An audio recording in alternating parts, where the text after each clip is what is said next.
Gusto mo bang alisin ang pangalan ni X gamit ang installment basis? Okay? Per process method. Ayan. At hindi lang yan. Pwede mo pa siyang bayaran via Tabi, Tamara, at credit card. Ano ka pa? Mawawala na yung X mo sa passport mo, sa mga papel mo, mawawala na sa buhay mo. Ginawa mo pang installment hanggang 12 months. Ano?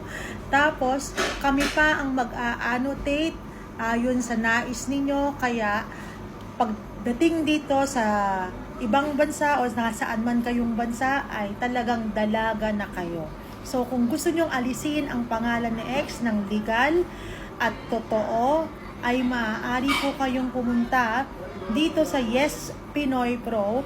Bayaran yan ng installment para naman maging madali para sa inyo na mapalitan ang inyong mga apelyido.